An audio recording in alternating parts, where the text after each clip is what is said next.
And the Oscar goes to... Matt Damon. Hey! Now lay your palms flat on that tabletop. If you lift those palms off that turtle shell tabletop, Mr. Pooch is gonna let loose with both barrels of that sawed off. There have been a lot of lies said around this dinner table here tonight, but that you can believe. Leonardo DiCaprio.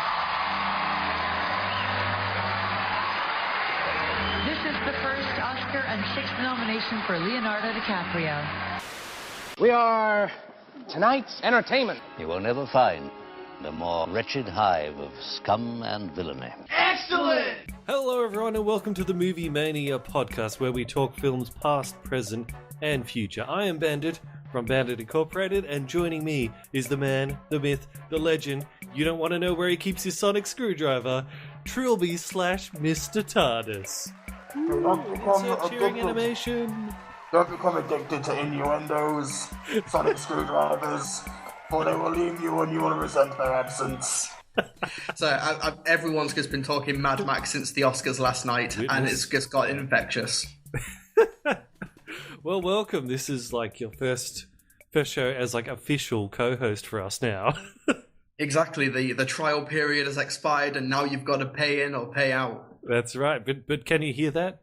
The sound of millions of voices cheering, and then millions of other ones saying, hang on, we don't listen to Movie Mania, you don't have that many listeners. But those are the traitors who are cheering because Trey's not with us today. It's okay, I will drum up plenty of controversy. There will be lots of traitoring. Yeah, he couldn't make it today. But that's the good thing about us having three co-hosts now. We can if one of us can't make it, the show can go on.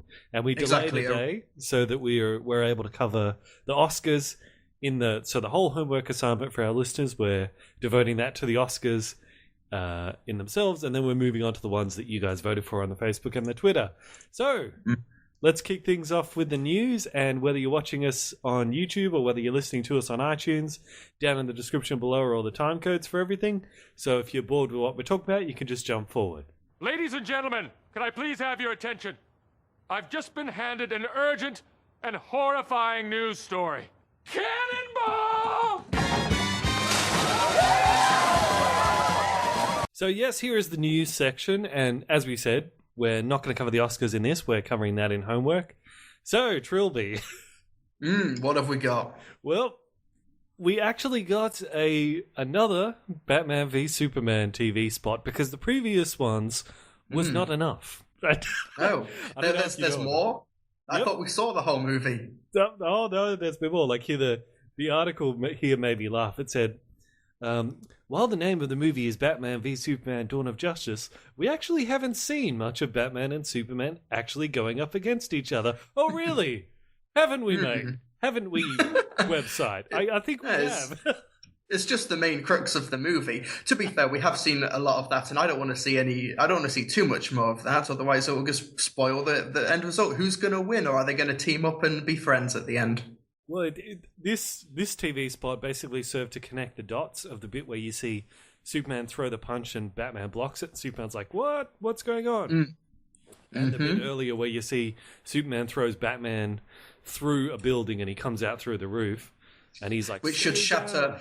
It should shatter all of Batman's boats. He should be liquefied. Yeah, well, he does have the armor. Yeah, we pan back to the armor, and he's just like some pink goop that just leaks out of the armor. That's realistic comic book movies. I thought Nolan was meant to usher in a new realistic era of comic book movies. I mean, you've just been talking about The Dark Knight and how realistic those were, nuclear bombs and all. He just gets liquefied inside the suit. Superman just picks him up, and he just starts draining out. Liquid like, Affleck. Ooh.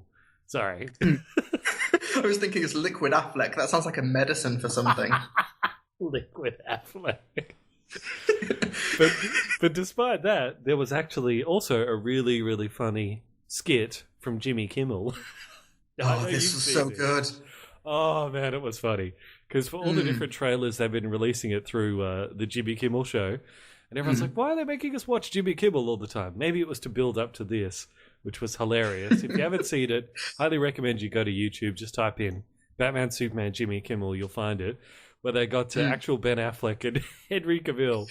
I'm assuming reenacting the scene where they're at the dinner party and Superman's like, well, Batman's pretty bad, isn't he? And then Ben Affleck's like, well, I think Superman's pretty bad. And Jimmy Kimmel just sort of walks up and he's like, hey, you look exactly like Superman. Anyone ever told you that? He's like, no, go away. Anyway, for those of you who haven't seen it already, the way he discovers how he's Batman is so funny. But surprisingly, the one who stole the show here was Jesse Eisenberg. Yeah, that's right. I actually think that he sold me on his Lex Luthor in this comedy skit. Really? Well, from a certain point of view. I like the bit Jimmy Kimmel's like, hey Lex, look, it's Superman. And he's like, what? I feel like an idiot. How could I not see that? Oh, the funniest line, because he recognizes he's a reporter, and he's like, okay, well, I like your column. Yeah. It's so awkward. This is probably the best piece of Batman v Superman marketing since the Comic-Con trailer. Yeah, that could be the sleep-deprived nature of my brain from staying up for the Oscars. They could be that talking, but this just had me rolling on the floor with laughter. It was so good. Matt Damon from The Martian makes a cameo in it when Jimmy Kimmel may or may not be thrown into space and land on Mars. Really good. Highly recommended. Check it out. Very good. All right. Also news. The Gods of Egypt director has gone off on a tirade against all movie critics. All of them? Seen this or not? Because I've not seen this. No. Well, apparently he's very upset that his movie Gods of Egypt is getting pretty much overwhelmingly negative reviews. So he's gone on a good Facebook rampage. So I'll tell you what, I'll play some sad Hulk music in the background as I read his quote here. It's pretty please good. do. You see, my dear fellow Facebookers, I have rarely gotten great reviews on any of my movies, apart from those by reviewers who actually think for themselves and make up their own opinions. Sadly, those type of reviewers are nearly all dead. What, did he kill them or something? I was going to say, that sounds like a threat. Does it? Lock your doors, Bandit. Good reviews often come out many years after the movie has opened. Do they? Do they really? Because, Mad Max has done pretty good, and I seem to remember the reviews being quite good from the beginning there. Yeah, but hasn't this guy, he's years directed... from now, people will be saying how great Terminator Genesis is. Yeah, right. And it's not like everyone hated Star Wars The Force Awakens the day it came out. People just don't think for themselves anymore. He says, I guess I have the knack of rubbing reviewers the wrong way. Always have. This time, of course, they have bigger axes to grind. They can rip into my movie while trying to make their mainly pale asses look so politically correct by screaming, whitewash, whitewash, like the deranged idiots that they are. Well, your movie is called Gods of Egypt, and it doesn't have any Egyptians in it, so somewhat justified. Yeah, like, they're not wrong. That's right. I mean, we know Gerard Butler is very Egyptian looking, and same with Jamie Lannister, also very Egyptian looking. Isn't this the guy who directed The Crow? A movie that was generally well received by critics? That's true. He's also directed, I can't remember what ones, but The Crow's basically been his only good one so far. Yeah, so he has good experience. Yeah. Like, maybe if every film he made got terrible reviews. Like, he did Knowing. Have you seen Knowing? Oh, yes, I've seen Knowing, yes. Oh, superbly funny. But there is a good scene in that, though, where Nicolas Cage buys a gun because the weird aliens are hanging around the house. And it's like he takes the instruction book and he starts reading the instructions of how to use a gun. My favourite bit in that is when he knows that the Earth's going to become a big ball of flame. And he's like, everybody, family members, get into the sewers. It was the only way we'll be safe. And then a minute later, he says, the sun's going to destroy the Earth's crust. Everyone's going to die. Then why did you tell your family to go into the sewer? Yeah. So they can smell for the last minutes of their lives. Yeah. Oh, that's right. Well, he basically goes on to say that he thinks that film criticism is a dying art form. And you being the bigger reviewer of the two of us, well, what do you think about that? Well, you've got like 5 times the subscribers I have, so big is kind of subjective here. Yeah, but you're more professional because you have the British accent. Oh, yeah, that's just what ties it all together. But I'm just looking right now on Rotten Tomatoes for Gods of Egypt. Let's have a look. We're looking at 12%, which is it's got 10 good reviews. So does that mean he hates those people? Even you who like my film, you suck and you have pale asses. Or whatever he said. What a weird insult. I know. Okay, right. I know that every week we have homework, but I'm going to assign homework to the listeners or the viewers. Okay. At some point during the week, drop into any conversation you and your pale ass and as an insult, just out of nowhere, and try and record it and then put it on YouTube. Yes. And then if you get called out on it, tell them that Trilbee told you to do it. And there we go. And we should say you should call them pale ass, even if they are not following the Oscars so white. And especially That'd if be they even are more funny.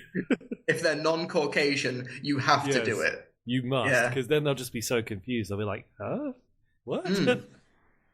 But I'm looking through his Facebook post. Roger Ebert wasn't bad. That's just the sentence in there.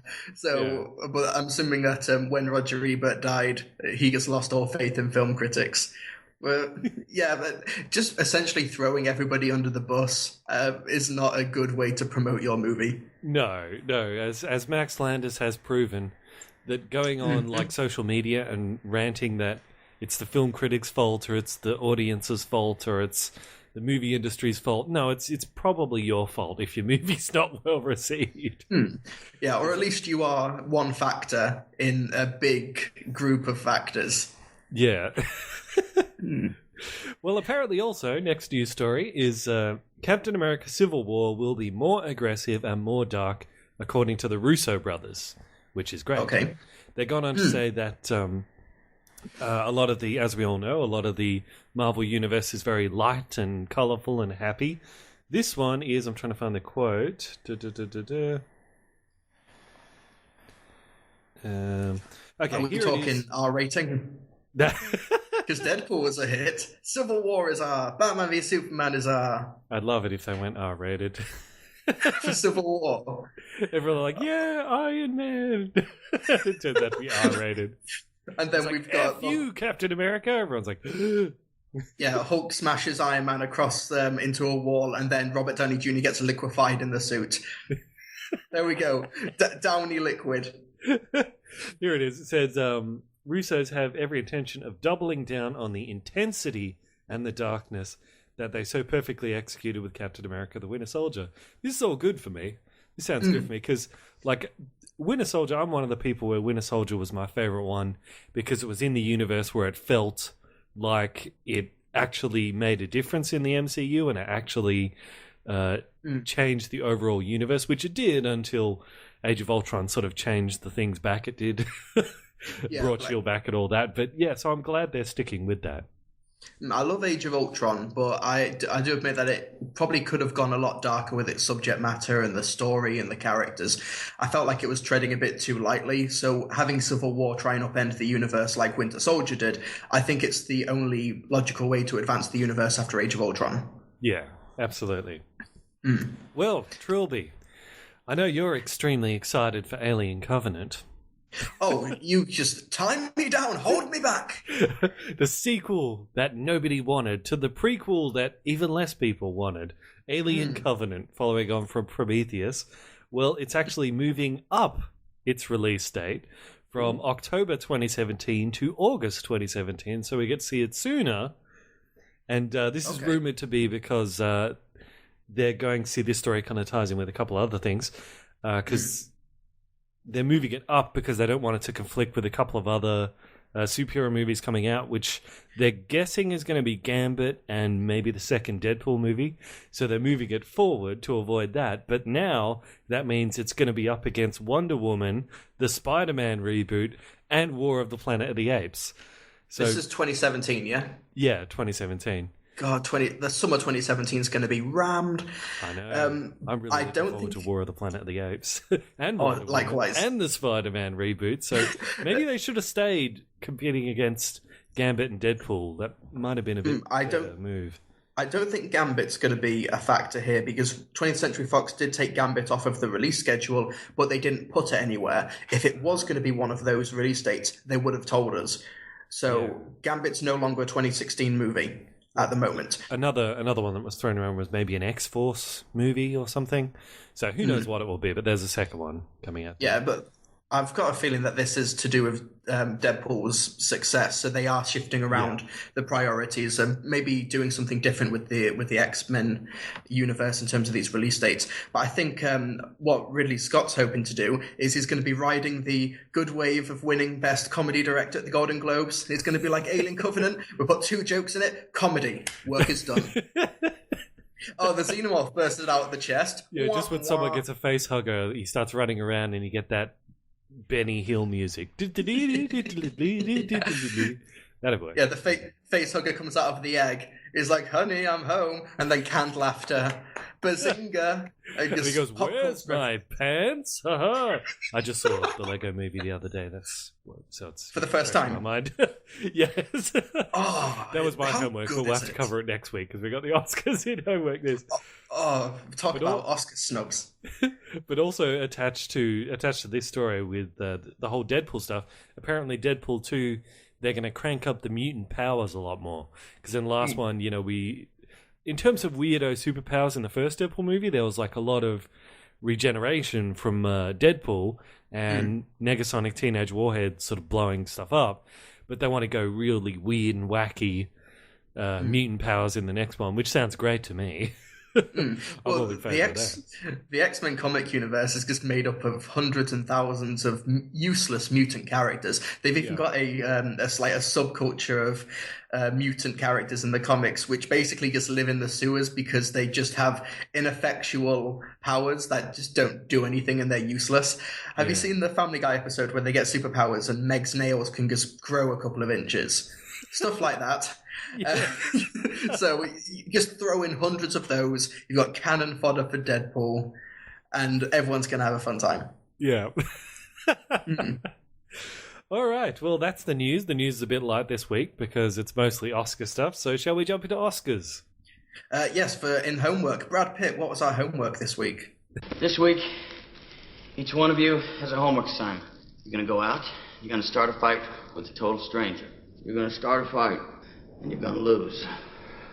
Okay, so the Oscars winners. How do you want to cover this, Trilbee? Because you're more of the expert on this than me. I just want to say that this is like Christmas on Twitter for movie lovers. Just stay up all night. I went on Twitter just after Leo won. Spoiler alert. And no, Ixnay on spoilers. It was meme after meme of Leo with Oscars and.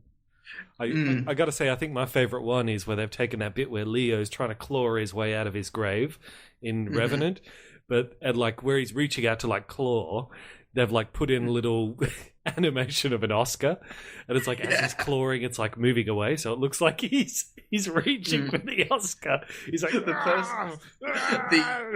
GIF or GIF that won Twitter for me that night was when he won the Oscar, and they played the clip from the end of Inception when the spinning top is spinning, and he's like, "Was it just a dream?" That guy won Twitter for me. Yes. No, well, I can talk about the ceremony a bit while you look for stuff. Go for it. So all eyes were going to be on Chris Rock because he's basically the only black person who was invited on stage this year in the wake of Oscars So White. And Bandit, like on the Movie Mania podcast, we know all about diversity. We've got a young black guy, got a young white guy, got a gun-wielding cat. I don't know what you are. We're like the UN of podcasts. Exactly. The Oscars need to follow Movie Mania's example. Absolutely. And while the opening of the ceremony was all right, as Chris Rock was poking fun at everything, that was his one bit. He basically, every single break, every single time it cut to him, he was going to make an Oscar So White reference. That was basically his one trick, and my God, did he overplay it. He did. No, he did have one other skit where he brought on his daughters and their friends to sell Girl Scout cookies to people in the audience. And there's a great clip of Morgan Freeman on stage because he announced the Best Picture winner, and he's just on stage just reaching for cookies. And it's just kind of weird to see this incredibly respected actor just reaching for Girl Scout cookies that he's probably paid $1 for. So it was kind of awkward. Lots of people on Twitter were loving Chris Rock and they were liking his bits and his skits and everything. It didn't work for me. I don't think he completely bombed. He didn't crash and burn, but I would honestly pick a Seth MacFarlane over Chris Rock any day, but that makes me racist. But he I suppose he had to address the whole Oscars so white thing. So I guess that's, on the one hand, that's the best way to do it. You just come out and address it right away. But do you think he talked too much on it? Oh yeah, he did. If he just had more variety or had something else to say, because he either talked about Oscars so white or Girl Scout cookies. There was nothing else. It was just one of those two things. It was him just beating this dead horse that it deserves to be talked about, but it shouldn't be talked about exclusively. You are here to host an award ceremony. And he didn't really do anything for me. So, but in terms of the ceremony, I think that this was the year of upsets where some winners just completely took people by surprise. Everyone was rooting for Sylvester Stallone, but of course Mark Rylance won for Bridge of Spies, which upset everybody in the world. I actually did see the Screen Junkies' reaction to that because they were live streaming it, and I just clicked on during that, and they were not happy at all that guy won Best Supporting Actor, even though in Bridge of Spies he was quite good. But he was good. There's probably others that deserved it a bit more, I'd have to say.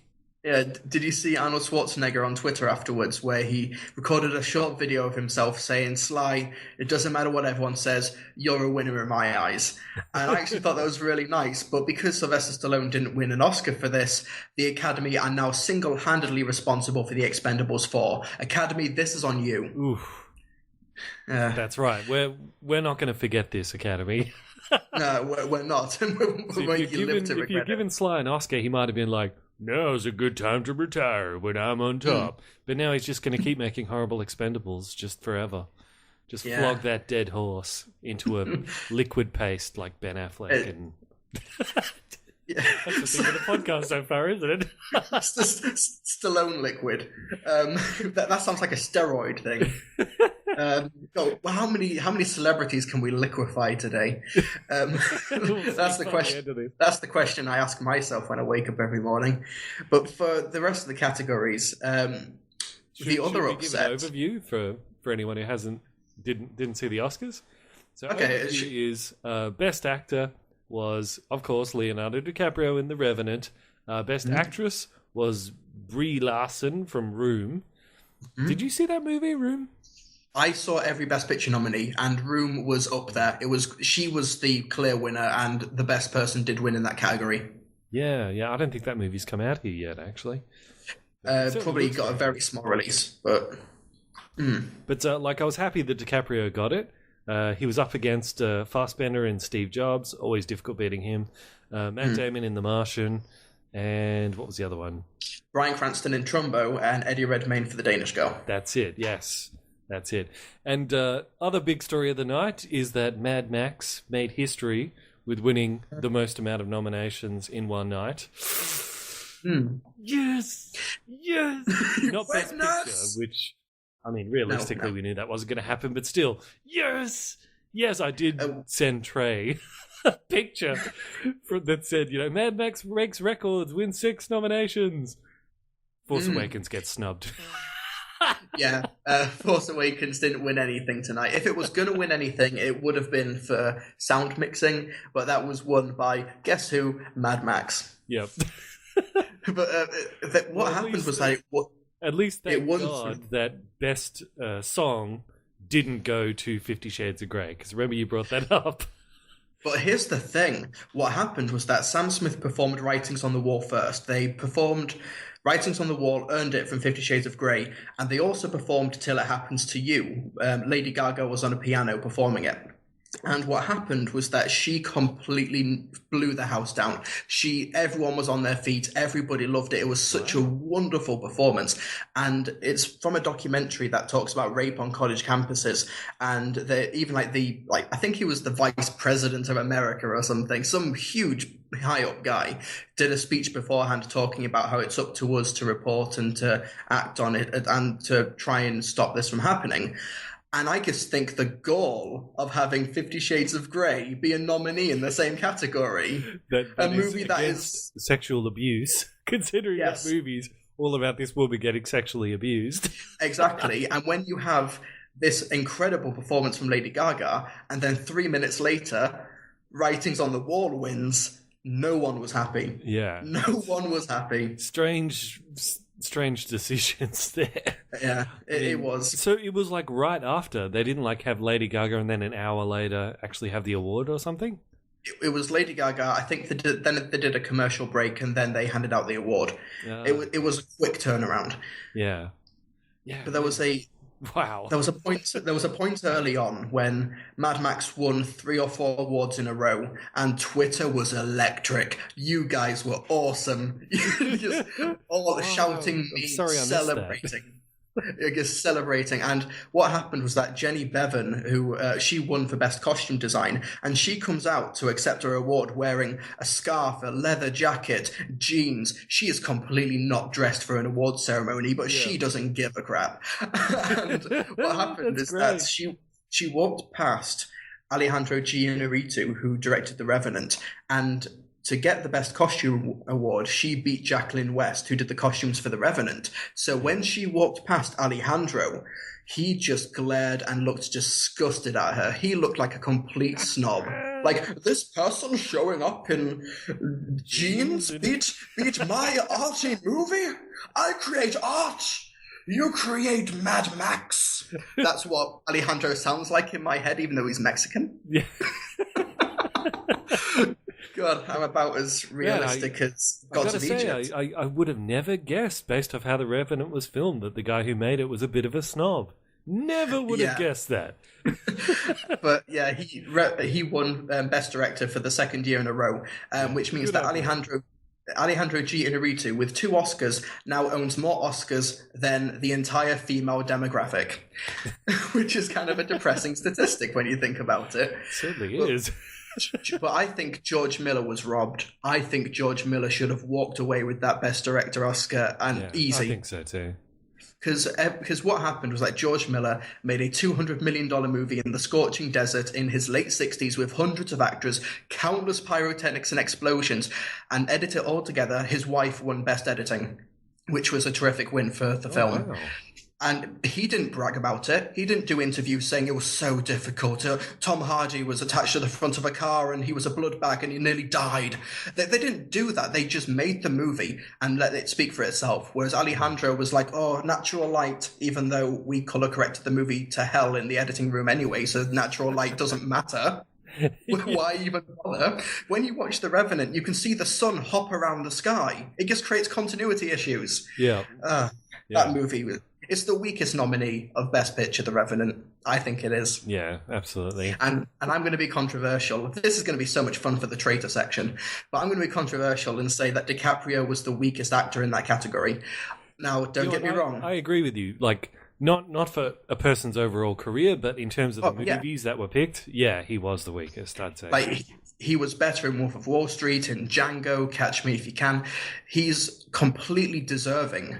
But when you have Matt Damon doing basically the same thing as him, where he's on his own carrying big chunks of a movie, but he does it with an actual character, he just doesn't brag about it. That's right. You know what? You're exactly right. Because, The Martian is pretty much the same as The Revenant in that it's basically just following this one guy. But The Martian, that acting was so much better. So much better. And people are going to be like, oh, but it was all in his performance. He was so great at performing the emotions of this character. But he's not given any emotion to work with. He just stays on one level, and that is suffering for about 2.5 hours. Yeah. And it's just flat. Really well. As Trey says, he's really good at being in pain in movies. Yeah, he is good, but I think that... I think Jacob Tremblay from Room, the 9-year-old, should have replaced him in the acting category. Yeah, But, like when Twitter exploded after he won, I put up a tweet saying something like, congratulations, Leo, you earned it. Not for this movie, but for all your other movies, you earned it. Yeah. And I think that he is good and he's worthy of dozens of Oscars on his mantle by the end of his career. But it's the case of the wrong movie, probably his weakest performance in a while. It's like James Cameron, where he won dozens of Oscars for Titanic, even though it's like his weakest film. So, I don't know. I would have rather seen Samuel L. Jackson from The Hateful Eight or Jacob Tremblay from Room in there. Yeah. I don't know what Eddie Redmayne was really doing in that category, because I thought he was miscast in The Danish Girl. He was good, but Alicia Vikander stole that movie from under his nose, and she won Best Supporting Actress, deservedly so. Yeah. But what other categories have we got? Well, let's just because we're bouncing around. That's fine. We'll bounce around. But so we talked about Mad Max. We talked about Leo.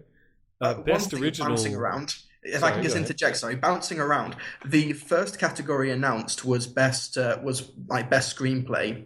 Yep. Best original screenplay. And they opened it by saying, we're going to do the ceremony in the order that a film is made, and it starts with a great script. And then I was thinking, okay, if you're going to do that, shouldn't editing be last? Or Best Picture be last? Yeah. But no, they didn't go chronologically. They bounced around everywhere. So I think it's only in keeping for the Movie Mania podcast as the bastion of creativity and what the Oscars should aspire to be. Yep. That we should bounce around too. Okay, I thought you were going to say we should follow the filmmaking process, but I was like, wow, that sounds like a lot of work. But okay, yes, let's bounce around. So much work. We deserve the Oscar instead of the Revenant. We work harder on this podcast. We get the best original podcast. Yeah. Okay, so best original screenplay was out of Inside Out, Ex Machina, Bridge of Spies, Straight Outta Compton, and Spotlight, and yes, Spotlight won. I would have liked Inside Out to win Best Original Screenplay. That was so clever. That story. I mean, maybe it's just the Academy or whatever's its name is Prejudice Against Animation or something, but that whole story of Inside Out was just so eloquent, and like how it took these really sort of vague psychological issues of like what happens in all of our own brains, but it put it together in such a way where you're like, yeah, it does make sense. Our brains do work that way. Memories do work that way. I think that was genius, really. Mm. It's the type of film that keeps on giving the more you watch it and the more you think about it. That's right. And the rest of the films didn't really offer that, for me at least. And I think that it's weird that in original screenplay, we've got so many movies based off of true stories. And I think that's kind of cheating. That's true, yeah. Straight Out of Bridge of Spies. Ex Machina and Inside Out are the only original movies in the original category, and neither of them won. Yeah. That's... yeah, you're right. Because the next category is Best Adapted Screenplay. And these are based off of books and true stories. Yeah, that's right. You're right. They should have been in this category. So we got The Martian, Room, Brooklyn, Carol, Best Adapted Screenplay. Winner went to The Big Short. What is that? I don't know, but I'm sure it's really good. The co-writer of Ant-Man is now Academy Award nominee. Really? Adam McKay. Let that sink in. Wow. but The Big Short is, I don't think it's the best film that was nominated, but it could be the most important. It's a really clever black comedy about the housing market collapse in 2006, 2007. Okay. And Best Supporting Actor was Christian Bale in The Big Short. He was nominated. But Steve Carell in The Big Short should have replaced him easy because he ran away with that entire film. Steve Carell is amazing in that film. Yeah, but I was rooting... trailers of that, yeah. But for Best Adapted Screenplay, I was rooting for The Martian or Brooklyn. But I'm happy with that. I'm happy with that list. I think those are some really worthy nominees. That's right. And next category, Best Supporting Actress. And this was between... Wow, that's a big list. Okay, Kate Winslet, Steve Jobs, Rooney Mara from Carol, Rachel McAdams from Spotlight, Jennifer Jason Leigh from The Hateful Eight, and Alicia Vikander from The Danish Girl, who won. Again, The Danish Girl. Alicia Vikander, yeah. Yeah. This was another good list of nominees, I think. I thought Kate Winslet was going to take it. because she won the BAFTA, she won the Golden Globe over Alicia Vikander. Yeah. But she took it in the end. I think she was better in Ex Machina. This is like different to Leo in that it's the right actress, but for the wrong film. Whereas I think for DiCaprio, it was also the wrong year. Yeah. But we got. I liked that Jennifer Jason Leigh's on that list. I thought she was good.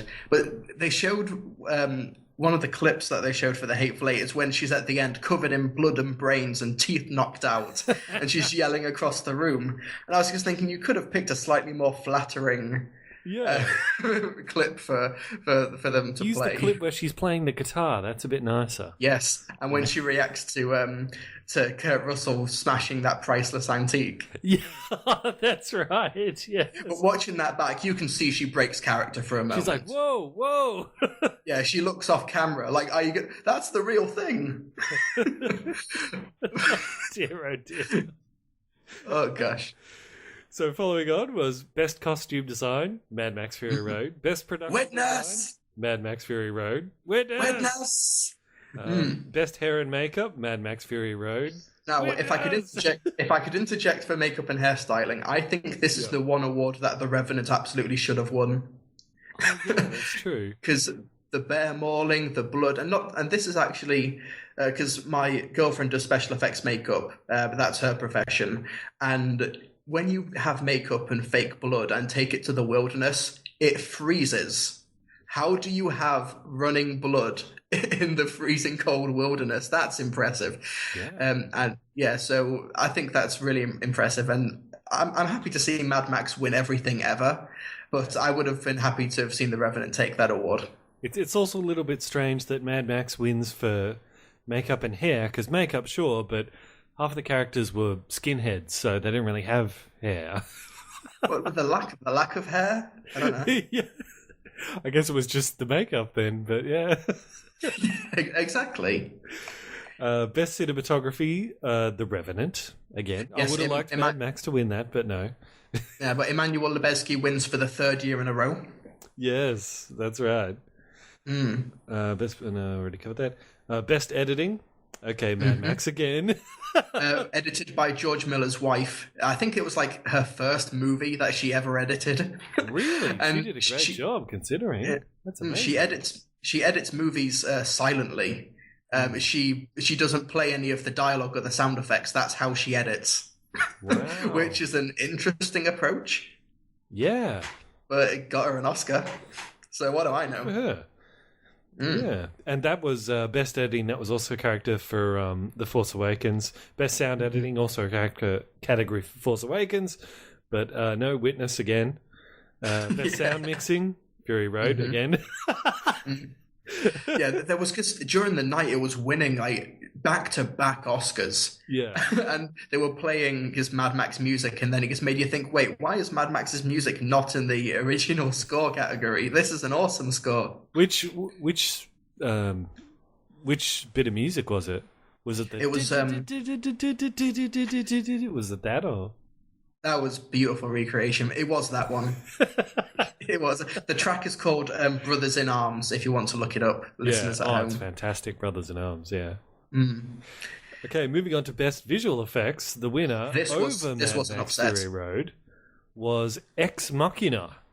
And over The Force Awakens. Yep, over The Force Awakens, over The Revenant, over The Martians, over Mad Max. That's a big win for Ex Machina. And Ex Machina is the cheapest winner of the Best Visual Effects category in terms of budget. Yeah, I mean, big win for like the smaller movies out there, but it is a little surprising they get Best Visual Effects, considering that all the visual effects were basically just around one character. And granted, they were spectacular, but I don't remember any other visual effects apart from her, the robot. I think for the visual effects is that you don't really notice that the visual effects are happening. It's like Mad Max Fury Road. Yeah. Everyone was saying it's a return to practical. There are so many effects in Fury Road, you just don't notice. So I think that's really the key to winning this category. Yeah, and I suppose I suppose like the difference with like either Mad Max or Star Wars or whatever is those effects in their particular universe just kind of blend in and are part of the background. That's kind of the idea in the world building. But with Ex Machina, she's something that's fits into recognizably our world, but it still manages to be seamless.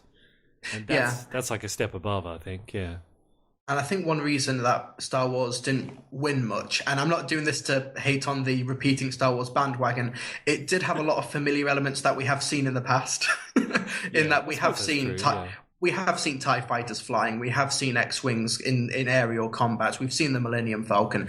They're great effects. I think you don't really get wowed in terms of I'm seeing this stuff for the first time when you see The Force Awakens, which I think prevented it from winning. It also for sound effects, it recycled some sound assets because it's part of the same universe, and it's understandable. I'm not critiquing the film, don't hurt me.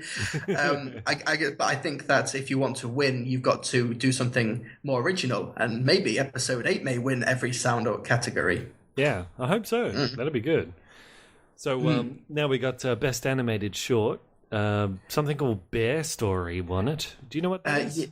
The only one I've seen is Sanjay Super Team, and that's because it played in front of The Good Dinosaur. According that was one of the nominees, yeah. That was so much fun. But according to Twitter, everyone hates Bear Story and wanted World of Tomorrow to win. I know nothing more than that. Okay. That's what Twitter told me, and Twitter's always right. Well, moving on to Best Animated Film, the winner was Inside Out, which is great. And that won over Anomalisa, Boy and the World, Shaun the Sheep movie, and When Mari Was There. So I think there's clearly the deserved winner, although Anomalisa with the stop motion was very impressive. But I just want Inside Out to win something. Yeah, the UK doesn't get Anomalisa until next month, so March. It doesn't get till March. By the time you listen to this, it will be March. All right. So, cool. Yeah. So moving on to Best Supporting Actor, we got, this is the controversial one according to Screen Junkies. We got Mark Rylance from Bridge of Spies. He played the Russian spy in Bridge of Spies, and he was a great supporting actor, no doubt. But there was Tom Hardy in The Revenant, there was Mark Ruffalo in Spotlight, there was Christian Bale in The Big Short. Yeah, any one of them, should have won it over him. I mean, no offense, Mark Rylance, but you are the weakest out of those nominees, I think. I think Christian Bale's the weaker one. No, Tom Hardy is, because he gets sort of mumbled about in the cold. I could barely understand his character was the best. No, he's given the most amount of character, but when you can't really hear what he's saying, he's like, we're going to reverse row back and go get the bear. We're going to... That's... Where's my acting nomination? Well, hey, if it's based off not being able to understand how people talk, then Stallone definitely should have won. You know? I mean... Yeah. Tom Hardy really gave him a run for his money in this category. That's right. Yeah, but Screen Junkies was not happy. They spent like 5 minutes after this just going, no! But I can imagine like Mark Rylance, and you've seen Bridge of Spies, yeah? Yeah. I can imagine Rylance and Stallone talking at the end, and Stallone's like, "Hey, how did you win this category?" And Rylance is like, "Well, what you should have done, you should put on a different accent." He's like, "You got to do a Russian accent? Would it help?" Those of you who have seen Bridge of Spies are laughing a lot. I guarantee it. Yeah. Those of you who haven't seen it, dead silence. It's almost like Chris Rock's routine again. Yeah. No, Sarah Silverman was the one who crashed and burnt on stage because with no laughs. She was on stage for about 5 minutes. Really? Deadly silence. The funniest person on stage was Louis C.K. introducing Best Short Documentary, and he needs to host the Oscars next year. He was hysterical. So he introduced Best Documentary, did you say? Best Documentary Short. He was basically saying, none of this matters. List, yeah. These guys don't matter. This category doesn't matter. No one's going to care. No one's seen these. And it's like, you know what, he's funny. Right. I'm looking at the list of the documentaries. I'm like, yeah, I haven't seen any of these. But the winner was A Girl in the River, The Price of Forgiveness. Whatever that is. I'm sure it was great. I'm sure it was great. Oh no, that's Best Short Documentary. Best Documentary was something called Amy. Yes, it's a Amy Winehouse documentary. It is the only film in that category I've seen, but it's what I would have voted for. Basically, I'm an Academy member. Don't see all the films, vote anyway. That's right. Well, come get me, Academy. Best original score. I'm skipping over some of the ones that aren't that important, like best foreign language film. Sorry, foreign language listeners, but best original score was The Hateful Eight. Actually won. Great. Yes, that makes the composer Ennio Morricone the oldest person to win an Oscar, I think. Really? And he essentially had to be walked to the stage because he was quite frail, but he won an honorary Oscar 10 years ago. So how badass how badass is he to win an honorary Oscar and then win a regular Oscar 10 years later? Yeah. That is awesome. It's really good. Well, best original song went to, as we mentioned before, Writings on the Wall by Spectre, which they performed. Did he perform that before or after he won? He was the first one to go on. He performed beforehand. Okay. It'd be good, because if they had him perform it after and he didn't win, it'd just be him, like, sulkily singing. Like, so how good this could have been. Yeah. Well, that's basically him doing the song anyway. He wouldn't change the emotion. He'd just be down. That's pretty much How the do song, I yeah. live? How do I breathe? Without my Oscar, I'm suffocating. Where's my Oscars? Throw them at me. I'm white. Hand them all over. That means I should win, right? Exactly. Clearly. Best director coming down to, as we know, The Revenant. So in total, it was two wins from The Revenant overall, wasn't it? 3 wins. 3 wins. Actor, director. I'm pretty sure it was 3. Yeah, what else was it one for? of them maybe Cinematography. Cinematography, right, yeah. Which does also fall into lighting, but The Sun did that. The Sun did the lighting. Where's The Sun's Oscar? Give The Sun an Oscar. Yeah, The Sun's noteworthy, famous, and white. Where's its Oscar? And it's based on a true story too. It is, except like everything else about the movie apart from the premise. Yeah. Because they embellished that story. So Best Actress was won by Brie Larson from Room. We talked about her before. Yes. Best Actor, of course, DiCaprio. Good on you, mate. Best Picture, Spotlight. Yes. Winner. No one saw this coming. Everyone was thinking it would be The Revenant or maybe even The Big Short, because Spotlight is the first movie since 1952 to only win one previous category before winning Best Picture. So nobody saw it coming. Wow. Everyone thought that... Sorry, go on. Everyone thought that Spotlight had lost its chances, but then it just comes out of nowhere, and it's like, oh yeah, Spotlight, that was one of the nominees, wasn't it? Everyone's been cheering Witness in here and talking about DiCaprio. We forgot there were 6 other films.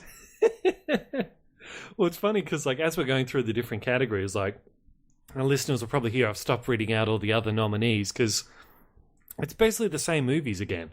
Like, just for Best Picture, again, The Martian, The Revenant, Room, Bridge of Spies, The Big Short, Brooklyn, Mad Max. Every category has the same movies over and over again, or actors from those same movies over and over again. Yeah. So I guess that makes sense when you think about it, but it's kind of boring. Yeah, it makes sense. So, to sum up, scorecard of wins. Revenant got 12 nominations, won 3. Mad Max got 10 nominations, won 6.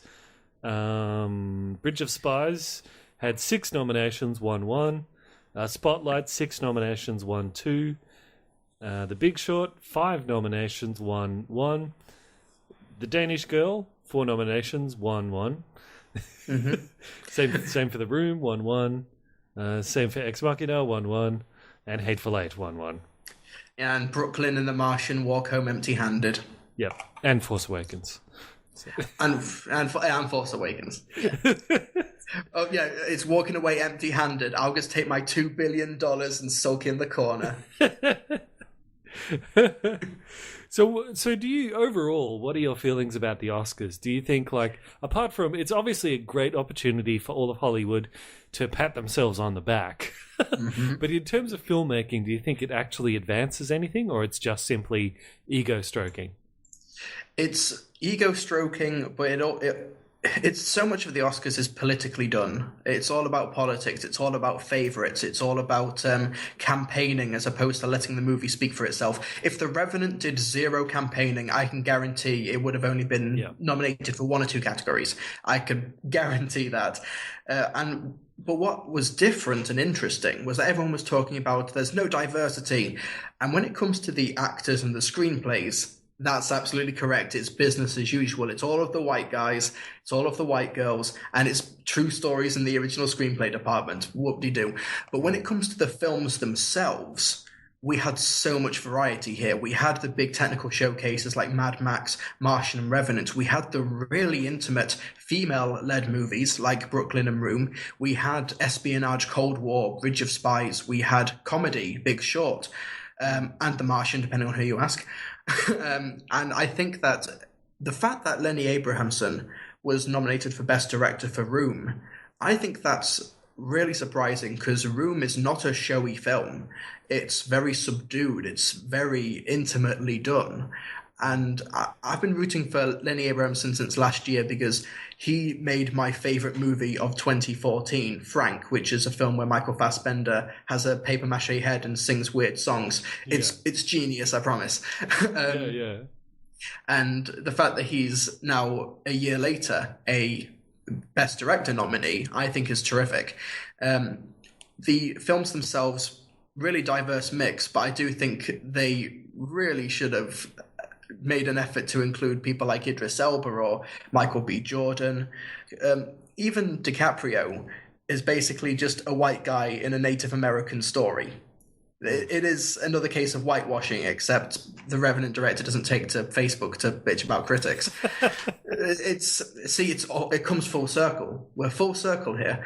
Spotlight won the first award and the last award. We are the standard the Academy holds. So but that's basically my sleep-deprived thoughts. Just to let you know, listeners, I have not slept for a good 20 hours. That's right. Because what I did on Sunday afternoon, I was out as director of photography for a film. We used natural light. Where's my Oscar? And I was running around filming chase scenes for about 10 hours. Then I go home, sleep for 3 hours, watch the Oscars, and I've been awake ever since. I'm sleep-deprived and tired. Wow.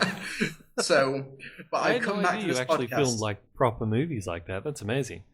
Oh, yeah, it's what I do when I'm not talking about films, and I only make films for one reason, one very important reason. So when people say, 2 reasons.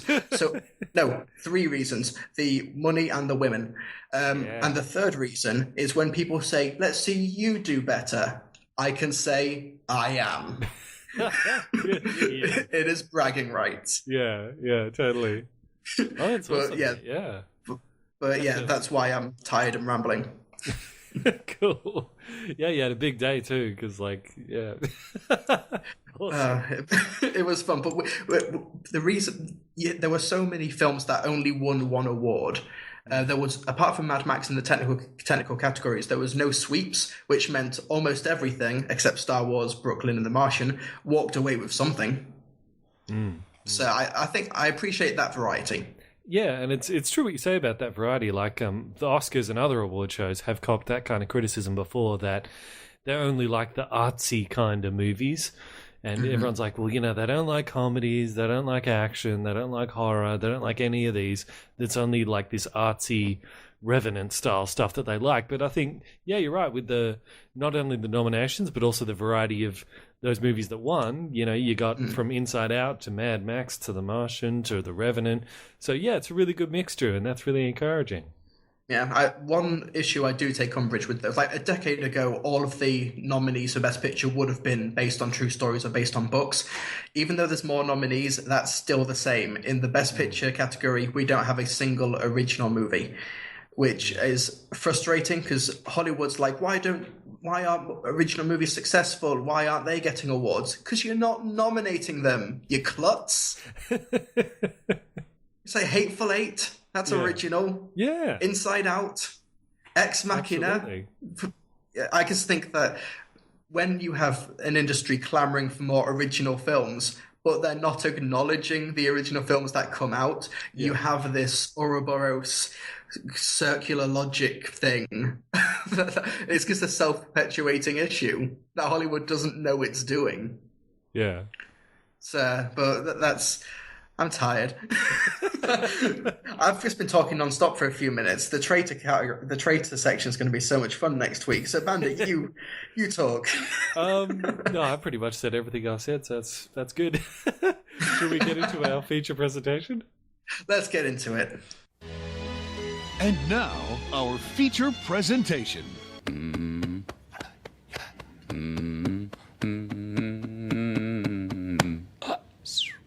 So everyone, yes, this was a week where we didn't have a specific theme, so we put it out on the Movie Mania Facebook page and the Movie Mania Twitter page, like some of the suggestions of what you guys wanted us to cover.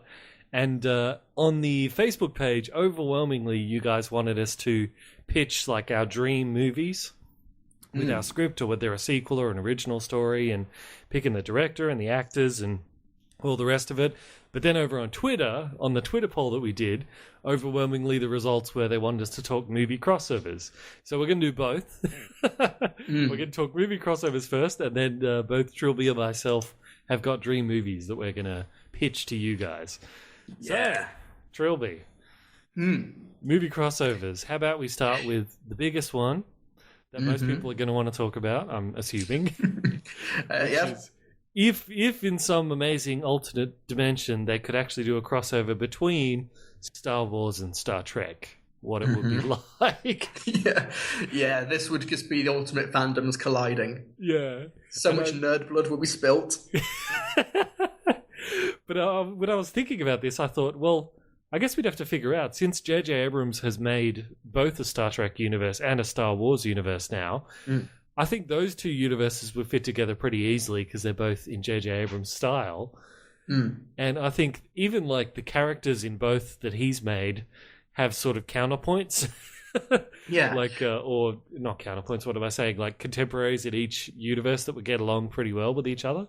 Like Finn would fit right into the Star Trek universe, and I think even Spock would fit into the Star Wars universe quite well. But I think if we're talking like if it was the original trilogy Star Wars with like Luke, Han, and Leia, in the original series of Star Trek with, you know, Shatner as Kirk and Leonard Nimoy as Spock, I think that'd actually be really, really interesting. What were your thoughts on it? I'm just thinking if you had original trilogy Star Wars and original generation Star Trek, you just have these incredibly lush sets that the Star Wars actors are on, and then when you get to Star Trek, it's just all cardboard and all cheap. And it's like, why do those guys get the Wookiee and the great weapons? We just get tinfoil. that would basically be it. So what are the ground rules? Are we talking TV to movie or only movie to movie? I don't think there are any ground rules. No rules. I think we could just kind of do whatever we want. Yeah, let's do it. Okay. I was thinking, because I thought like Leonard Nimoy Spock and Obi-Wan Kenobi, the old Obi-Wan Kenobi from A New Hope, I reckon Spock and Obi-Wan there would actually get along really well. So I'm thinking that Han Solo would realize that Spock can't really express emotion or understand humor and stuff, so he'd spend the entire 2 hours just trying to make him laugh. He'd try and annoy him, he'd try and prod him, he would try and provoke him into lashing out, and then the movie can end with the nerve pinch. Do you think he'd just treat him the same way that he treats C-3PO? I imagine so, yeah, except he knows that yeah, he probably would, except maybe like, maybe even more indifference. Yeah, well, you know, because maybe it depends how useful Spock is. Yeah, actually, yeah, because like he'd probably dislike Spock as much as he dislikes C-3PO, but Spock would be able to like outsmart him and sort of run circles around him. So I think it'd just be seething hatred. But the moment Spock like fixes something on the Falcon or gets them out of a jam, they'll be best buddies. Yes, as we've seen from Force Awakens. Yeah, exactly. He'll be like, "Hey, Spock's a Mary Sue. He knows everything." Yeah, and he goes, "Spock, we need a co-pilot for the Falcon." That was my Harrison Ford impression. I think though Luke, if he ended up in the Star Trek universe, he'd be pretty useless, to be honest. What, Luke would? Luke Skywalker, yeah. Luke would whine, probably. He'd be he'd complain a lot. Yeah, he would. So who is the hero here? Who's the one who gets them out of all of the situations? Would it be Shatner Kirk? I think it would be Kirk. I think Kirk would take over everything. And I also think he'd probably steal Princess Leia from Han Solo, actually. Oh, yes. Yeah, because you think about it. Like, all the qualities that Leia likes in Han, the sort of roguishness and the dashingness and all that sort of stuff, Kirk has that, but he's also, like, a responsible leader. So Kirk is like the responsible version of Han Solo. So I don't see any reason why Leia would not be more interested in Kirk than Han Solo. I'm Kirk might get his arms ripped off by Chewie, or something like that. God, this really would be a bloodbath at the end, wouldn't it? But I'm thinking that Kirk and Leia would maybe start a thing, and as Han Solo tries to win Leia from Kirk, Uhura could maybe try and get with Han Solo, and he doesn't even realize that she's trying to get with him. Then you just have this really weird love square. But hang on a minute. What if, let's say if a fight is about to break out between Han Solo and Kirk, and Chewie steps in to take out Kirk, do you think Spock could put Chewie down if he had to? I think the moment Spock puts his arm on Chewie, the arm is gone. Just ripped off. But what about the neck pinch? You reckon the neck pinch would work on Chewie? I don't think it would. I think on a younger Chewie, when his fur is thick. Ah, yes. When he gets older and his hair starts to thin out, as we all do as we get older, and I imagine then Chewie would become more susceptible to it. Yeah. But what Spock would do is put his hand on Chewie's shoulder, and then it would just go further in, like until his shoulder's there. Like, where's Chewie's shoulder? It's all hair. There's no body attached to this. Next thing he knows, he's like flying across into the wall on the other side of the room. Yeah. But I definitely think though, if there was a crossover with Star Wars and Star Trek, you'd probably have to put the Star Wars characters into the Star Trek universe, because if the Enterprise just appeared in Star Wars with like all the beaming and the phasers and all the different technology, they'd have no trouble. Oh yeah, They could just beam a photon torpedo into the middle of the Death Star and blow it up that way. Like they would have no trouble. So you'd have to put the Star Wars characters in the Star Trek universe. Yeah, I think so. Yeah, that makes sense. Yeah, just balance it a bit. Another crossover that I thought would actually be good was, and I mentioned this in one of my videos before, was Inception and The Matrix crossing over. Because they're both owned by the same company, so in theory they could do this. Of course, they never would. But the idea I pitched in the video that I did about this was maybe if you want to do a story for like an origin story of The Matrix, or like how the resistance in The Matrix got started, maybe they find like Leo's character of Cobbs and all those Inception people, they're like in cryo freeze and they thaw them out, and they could be like the first ones who figure out how to navigate the Matrix world, because it's very similar to the Inception world. They're both like dream states that you can think your way around. So do you reckon Cobbs, Leo DiCaprio, once he's figured out what the Matrix is, do you think he'd be a better the one than Neo was? I'm thinking that if these two did cross over, that if anything, The Matrix would be a sequel to Inception. And like maybe Inception, they try to adapt and find new technologies to get into people's dreams, and that creates this Matrix alternative universe. That's how I think it would be. But what you'd get with Cobb is you'd get because DiCaprio, he's won an Oscar now. He doesn't need to go for Oscar Beatty art house stuff. He can go the Liam Neeson career path. He's been Oscar Schindler. Now he's a badass action star. He's doing the sequels. He's doing Clash of the Titans. So DiCaprio, we can get him on board for Inception tricks. We can get him on board for this. I don't know. Inception tricks. I like that. Would you imagine Cobb and Neo going one-on-one, or would they be completely disconnected? Well, because I think the difference is like Neo, Like, he can fight because they've got the plugs in their head where they can download knowledge straight into their brain.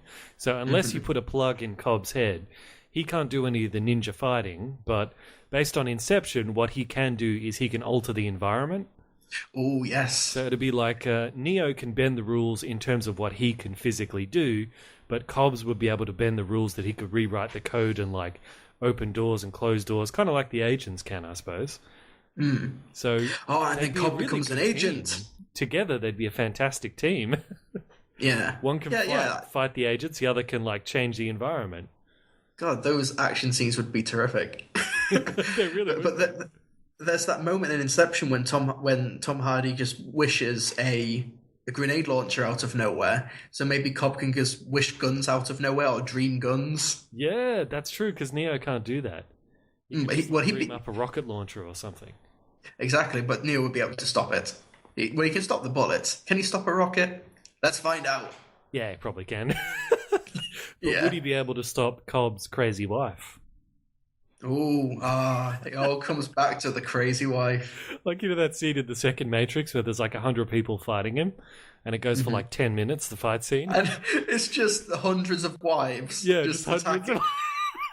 I can imagine... like Smith multiplying into Cobb's wife. You said we'd be together. You said we'd be together. They keep splitting. It's like, stop! You're waiting for a train, you're waiting for a train, you're waiting for a train. I just imagine, but all of them are punching them all in the face, yeah. And all of them are in wedding dresses. Just make it really surreal. And then he's just hitting all of these wives or these brides-to-be with poles, and it's like, boing, boing, boing. Oh, this movie needs to happen. Side going, please don't. Oh, no. Oh, God, I'm going to get so told off in the morning. It's like PMS times 1,000.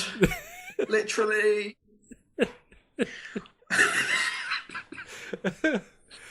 So, yeah, I don't know if Cobbs would be a better one than Neo, but they'd definitely be a good team. Oh, yeah, they'd be a two.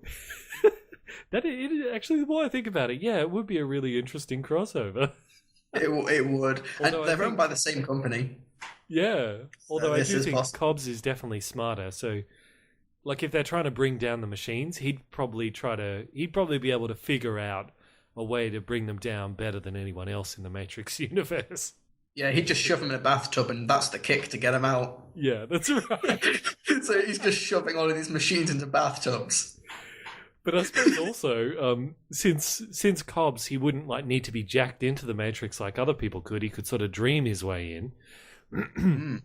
I guess yes. He couldn't be because you know how Smith tried to copy Neo, he'd be immune to that sort of thing as well, wouldn't he? He couldn't be no agent could transform into him. Well, that's always the case. The Matrix couldn't be copied, so in many ways he'd be immune to a lot of what the computer does. Yeah, yeah. He'd engineer loopholes around it because he's not connected to the machines. He'd be able to. Yeah, if Neo is albino guys that could operate outside the rules. Yeah. If Neo is digital, Cobb is analog. That would be that would be it. That's right. Digital versus analog. Yeah. We started this off as a bit of a joke, but the more we talk about this, the more this works. Yeah, it does, doesn't it? Yeah, there you go. I'd like to see someone make a comic about that. That'd be good.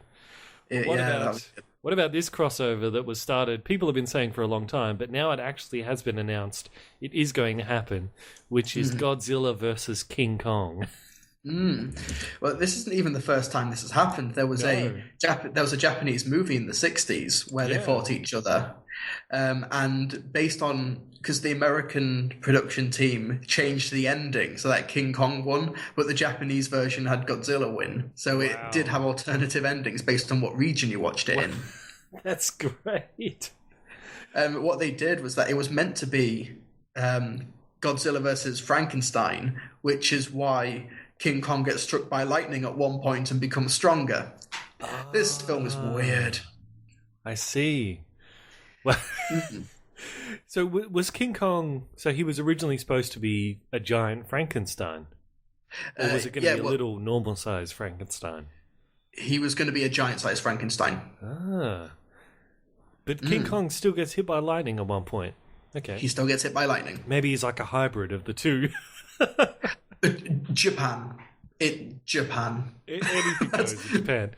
That's all you've got to say. So I'm looking forward to this rematch. Yeah. Well, it's interesting because like after the 2014 Godzilla, I did a video saying instead of doing like a sequel to Godzilla, they should jump straight into this Godzilla versus King Kong, because everyone would want to see that. Even the people who didn't like the 2014 Godzilla would still want to see King Kong versus Godzilla.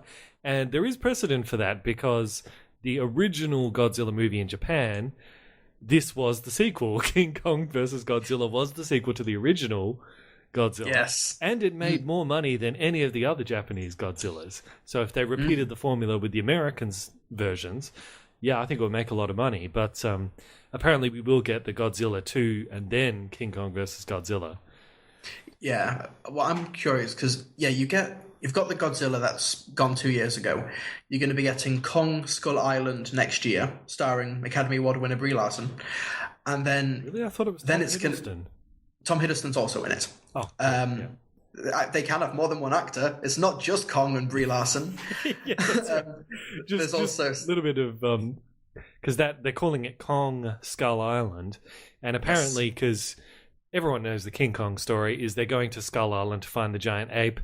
But they've got a map leading to the island, so this story is presumably the first person who meets the island, or comes across, meets the island, finds the island. Hi, how are you doing? Hello, island. No, it's the island from Lava, the short before Inside Out. Yeah. That should have won an Oscar right there. But hello, King Kong, Godzilla. Ah! So apparently, yeah, this Kong Skull Island will be the first person who discovered that island, and I'm assuming, is the one who made the map that they use to go find King Kong in the first place. So, sorry, I just wanted to throw that in, but you were saying? No, that makes sense. I'm just wondering, because didn't we lose like Pacific Rim 2 to get Godzilla versus Kong? So if this film isn't the best thing ever and the cure for at least 2 types of cancer, I'm not going to be happy.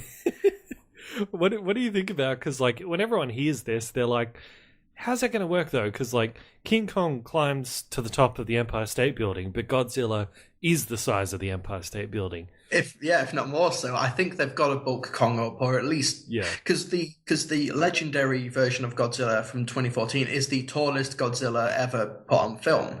Mm-hmm. So it is. Yeah. I'm thinking what could happen is that Godzilla versus Kong ends with Godzilla maybe dying, and then when he dies of like natural causes, as natural as you can get by being a giant radiated lizard thing, he gives birth to a baby or a young Godzilla, which is something that's been done in the franchise a lot of times. You have had Son of Godzillas, and then you can have a smaller Godzilla, still big, and maybe have just a bigger King Kong in Kong Skull Island. I think that's a way you get around it. Yeah, I heard a similar idea as well, which was basically saying that the King Kong that we know from all the previous movies, that he was just a baby. Ooh. So if we say, well, this is the full-grown one, then you can make him the same size. Still doesn't make total sense, but who cares? But I think Godzilla's notoriously cumbersome, and he'll knock everything around with his tail. Even if King Kong's like 50 feet tall, shorter, he could still climb around and jump. He's got the speed advantage. Yeah, that's right. Plus, even if he's shorter, he's got the ape arm, so he can still reach up and hit Godzilla's head more, or swing around buildings and stuff like that. It could be a good match. Or like, they could just do what the Japanese version did, which is just start the movie with King Kong being the same size and just never mention it. Never explain it, and then have him get struck by lightning. And they need to do the moment from the original where King Kong picks up a tree and just shoves it down Godzilla's throat. Yeah. I love that. Oh, that got brutal. Like, shit. And they need to establish that weird Godzilla kick where he rides on his tail. I don't think it's in a King Kong vs. Godzilla. I think it's in a different Godzilla film, but that needs to be canon. It's like a drop kick. It's like the flying double foot stomp. But he like flies for 100 miles, just sort of like a reverse Superman, Oh man! But I am looking forward to. I'm looking forward to this. I hope it's just not as downbeat and depressing as the first Godzilla film. Because when you have King Kong in there, you've got to lighten up. Got to lighten up. People say like if it's a versus, like who's going to win? Well, it's like well, King Kong always dies in every movie he's in. And if it's Godzilla's franchise, he has to live, and it's fine to kill King Kong because he always dies. But the only thing that can kill Godzilla is another monster. So they take each other down. And then, no, what happened? Because Tom Hiddleston, he's a beautiful man. And then they can just be like, oh, Tom Hiddleston, he was Beauty who killed the beasts. Yeah. And yeah, there we go. I mean, it's not going to be John Goodman. John Goodman's not going to be the Beauty to kill the beast. He's in this movie. Oh, no, I know. Is he? Oh, yeah, he is. He's the only character with a name. He's called Randa. That's all we know. It was Randa who killed the beasts. Well, you as the horror movie fan of the two of us, you had a horror movie crossover in mind. What was it? I was thinking, because we've seen Freddy versus Jason, and we've had comics where they throw in Pinhead and Ash from Evil Dead. What we got to get the little people in. We've got to get Leprechaun versus Chucky. And I don't know who owns them. Let me just look. I should look this up beforehand. But because we're dealing with horror movies, we're dealing with lower budgets. You could negotiate stuff. This isn't like hundreds of millions of dollars King Kong versus Godzilla rights and yada, yada, yada. This is like, you can make this film for like 20 million and then you split the profits. It's easy money. You've got to do it. So Child's Play is owned, because the last one was Curse of Chucky, which I actually think was, I've just seen on the Wikipedia page, Revenge of Chucky's been announced for coming out later this year. Oh. That has made me so happy, because Curse of Chucky was straight to DVD, but it was actually very good. Okay, Child's Play is owned by Chucky always Universal. had the same voice actor? He has, yes. Yeah. It is Brad Dourif. Yeah, I know the actor. He's been in a lot of stuff. He's like a famous that guy. Okay, and the ones who own Leprechaun are Lionsgate. Could you tell me a little bit about Leprechaun? Because I don't know much. I know about Chucky is the killer doll, but explain to me a little bit about Leprechaun. Okay, follow me here, because this gets weird. Yeah. The Leprechaun franchise is basically Warwick Davis, known for Wicket the Ewok or Willow and such. Yep, the little guy, yep. The little guy. He plays a leprechaun he's a killer leprechaun, and he is the only thing that can kill him is a 4-leaf clover. And he has a few weaknesses. He has a few weaknesses. He'll kill you and he'll ride around on tricycles and stuff, but he has a few weaknesses. If you throw a shoe at him, he has to shine it. Really? Yes, and you can also just lock him in a box and he can't get out. So if you lured him into a shoe store, he'd presumably be there for hours and hours just polishing every shoe. Exactly, he'd have to just compulsively shine all of the shoes, and he's always looking for his gold. You know, the gold at the end of the rainbow. Yeah. And if you take it, he will find you and he will kill you. And the first film from 1993 is basically the reason Jennifer Aniston is famous, because that was her first ever film role. Really? But she clearly went on to better things, because Leprechaun is just the peak of a career. And what happened was that it got a few sequels, Leprechaun 2, Leprechaun 3. Then for Leprechaun 4, they did what every good horror franchise does. They go into space. And the plot involves a bunch of space marines. One of them gets gonorrhea. I'm not making a word of this up. And then afterwards they go into space. You just think, where can you go after space? Like, space is the final frontier. Do they go to hell? No. They go to a worse place. They go to the hood. Leprechaun 5 is called Leprechaun, in the hood. Oh my God. So, Bandit, are you making this up? I'm not making a word of this up. And is it still supposed to be scary at this point, or is it like it's supposed to be kind of a comedy? It's always been horror comedy, but this just goes full on into comedy. So after you've gone to the hood, because there's more, where do you go after you've been to space and you've been to the hood? I can't even imagine where you go from there. You go back to the hood. Leprechaun 6 is called Leprechaun: Back to the Hood. Is it Da Hood, spelled D-A? It's the T-H-A. Ah, see, now that's not gangster.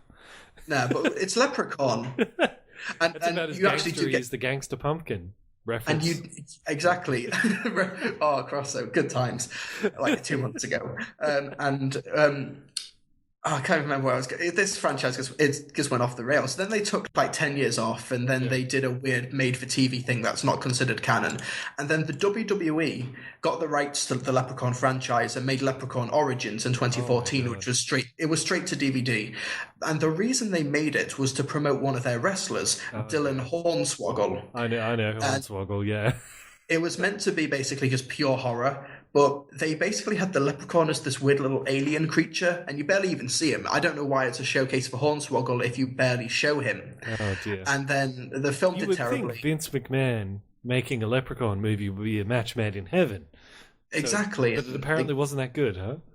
No, it was the worst. Believe it or not, it's worse than Going to the Hood.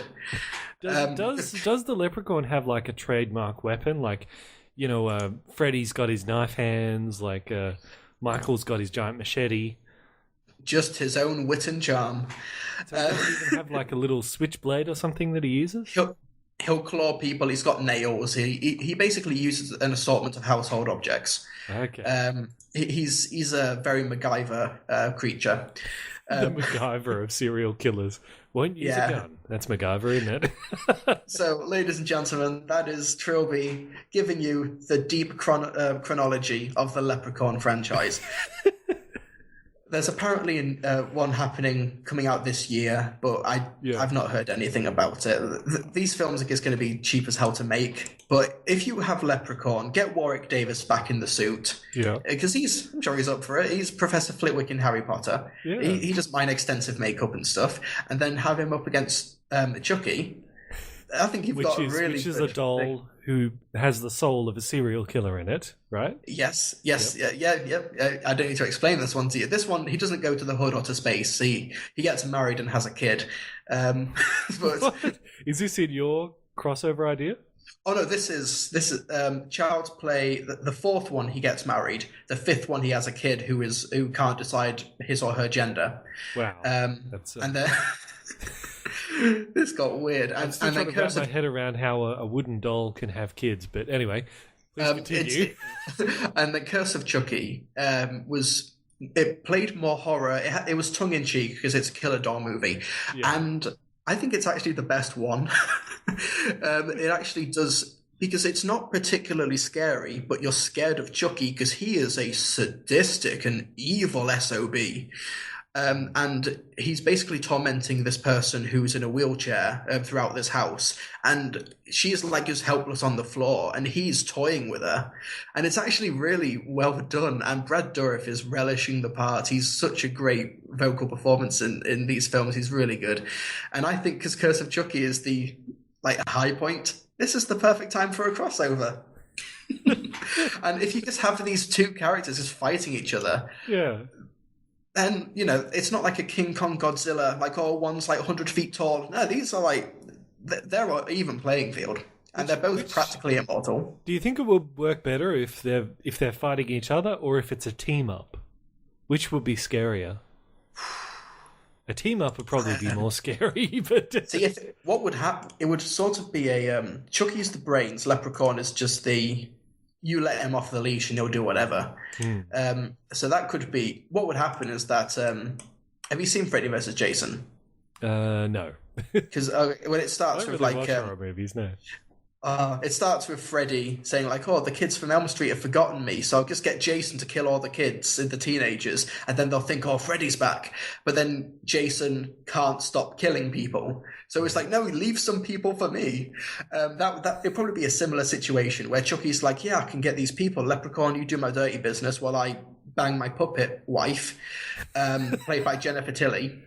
Wait, so he does have a puppet wife? He does have a puppet wife. And they have the puppet kid. Okay. Yeah, the puppet kid, who's played by one of the hobbits in Lord of the Rings. Oh, really? Who is he played by?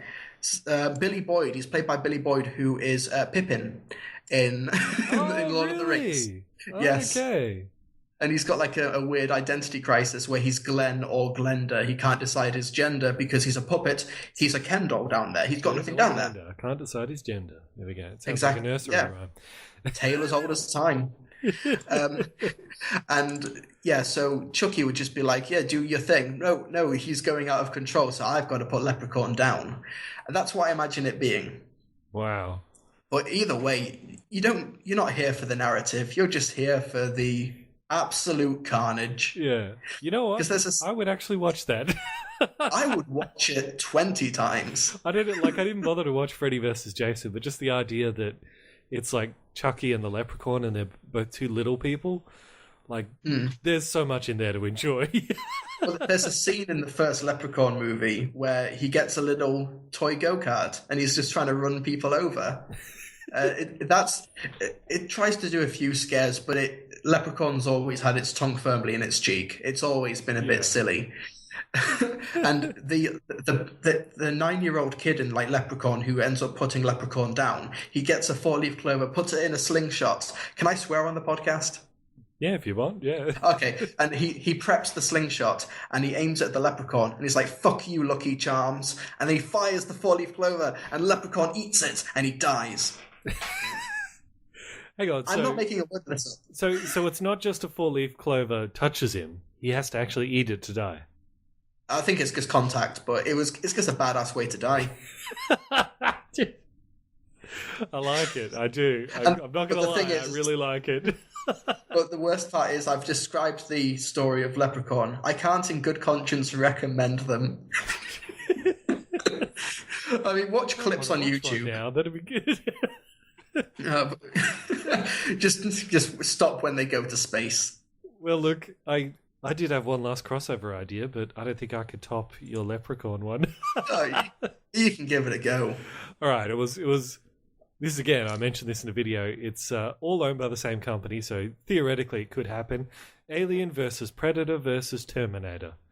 And the idea I pitched in this is predators show up at Earth to do a bit of hunting, but they realize when they arrive, they go, oh, where are all the humans? There's no humans. That's because Judgment Day has happened and Skynet I just imagine the aliens. I imagine the aliens being really domesticated and they're just talking like, where the people go? What's going on? But it's the little mouse predators talking. are like, oh, everyone's gone. But then they see it's the Terminators have taken over. So they're like, well, what are these new Terminators? We got to find out. So in like the AVP series, the Predators sort of release Xenomorphs sometimes to do hunting. So in that continuity, they kind of do have them as sort of captured animals kind of things. So the Predators say, well, let's release some aliens to see how the Terminators go against the aliens, and we can sort of gauge this new species. And I thought, oh, that'd be good, because think about it, Terminators might actually be the only ones that aliens are kind of helpless against, because like the facehuggers are not going to have, obviously they can't use Terminators to reproduce, and like the sharp tails of the xenomorphs and the claws are not going to work against the metal Terminators. It's only the acid blood that would really affect them, and all the Terminators have got those laser guns anyway. So I was like, yeah, actually Terminators versus aliens might be the only case where the aliens are actually the underdogs. Yeah. You know?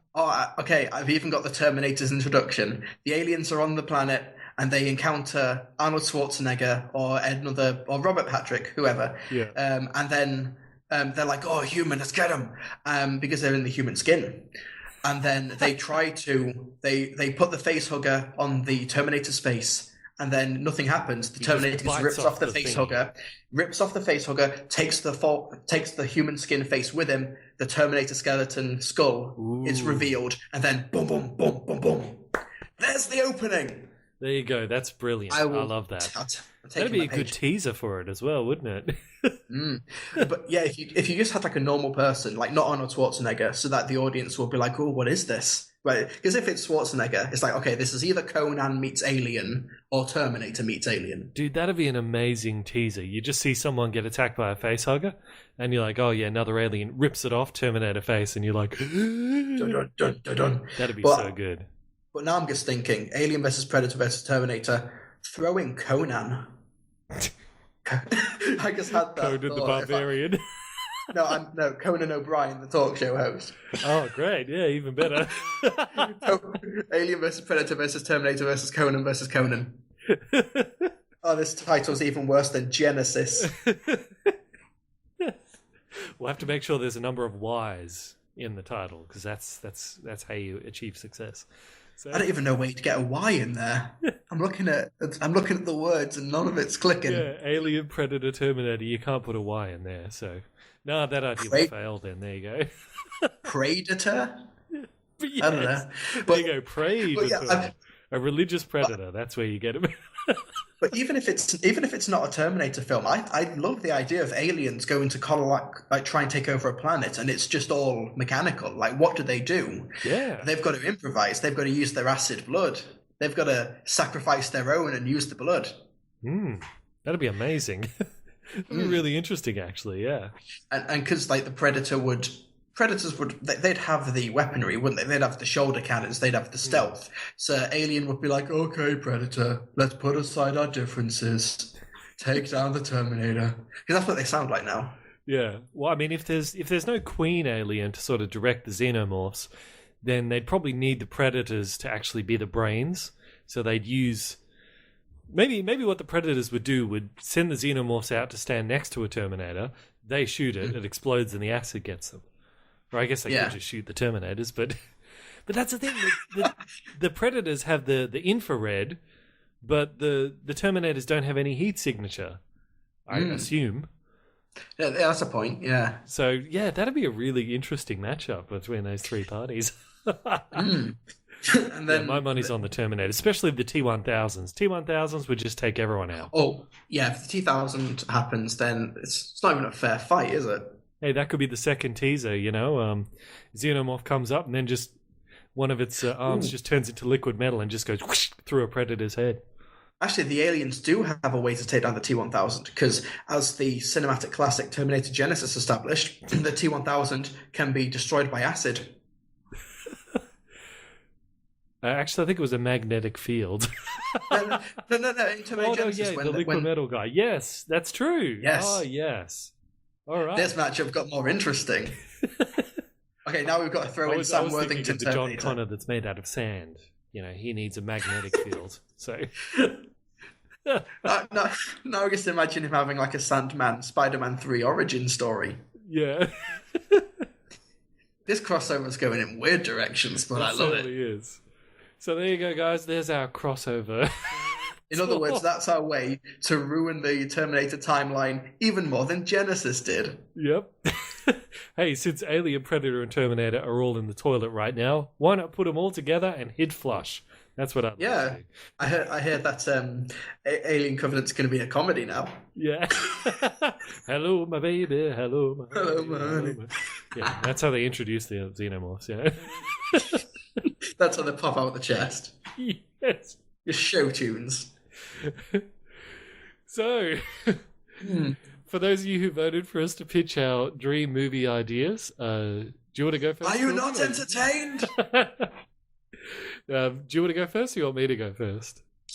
Dream movie idea? Yeah. Was it? I'll tell you what. I'll go first. Because sure. Okay. All right.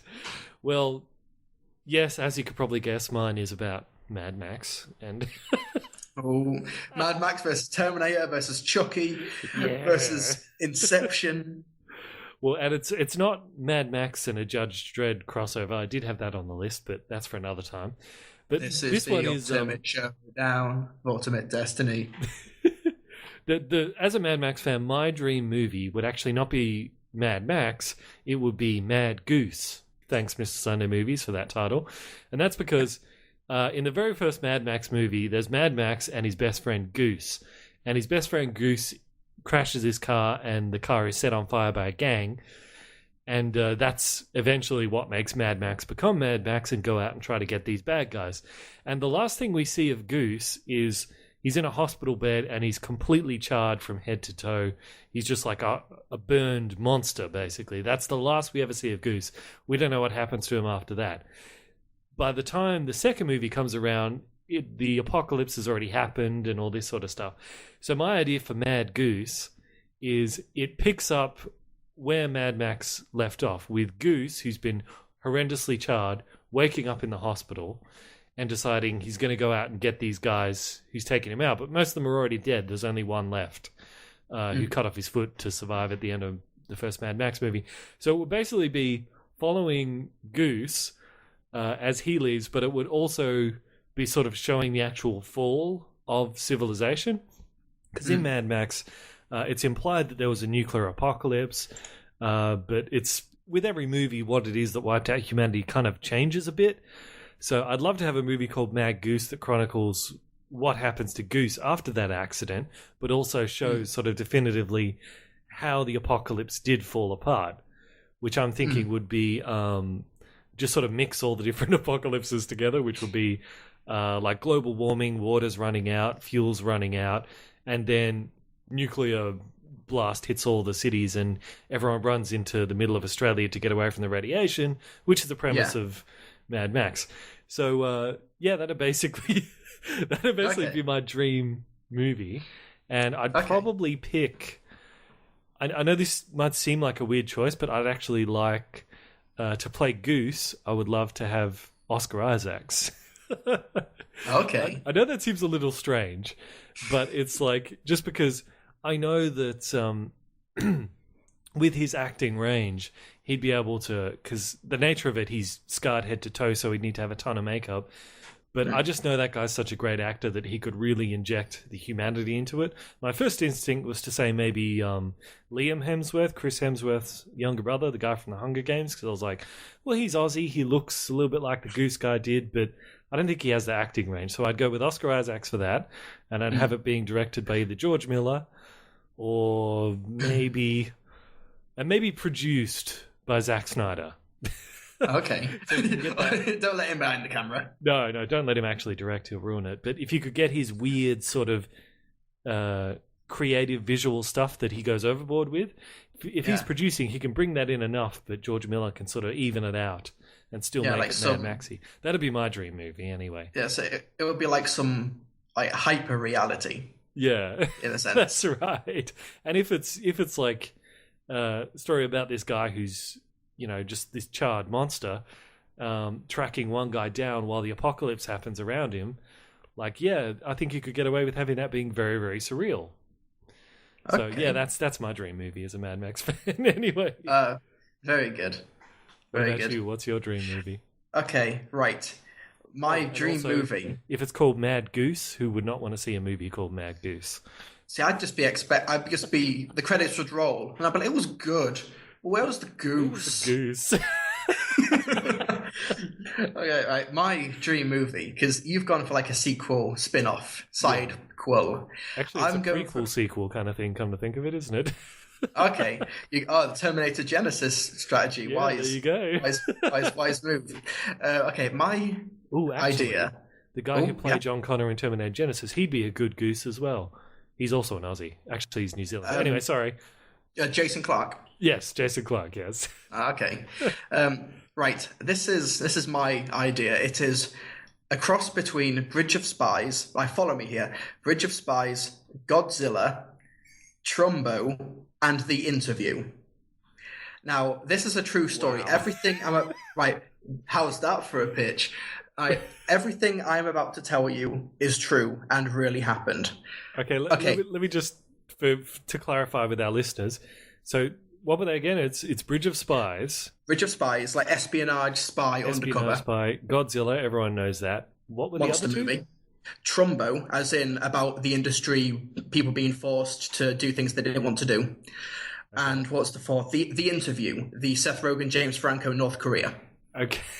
Okay. Now, weirdly enough, that does all kind of fit together. But everything I'm about to tell you is true and really happened. Okay. Now, in the 1970s, there was a South Korean film director called Shin Sang-ok, and he was a big Korean film director, and he made movies with his wife called Chu Young-hee. I'm probably butchering the names. But what happened in the 70s was that Kim Jong-il, when he was just the prince of North Korea, he wanted to have his own Hollywood. He wanted to have his own film industry. He loved movies. He even released a book on the making of movies, believe it or not.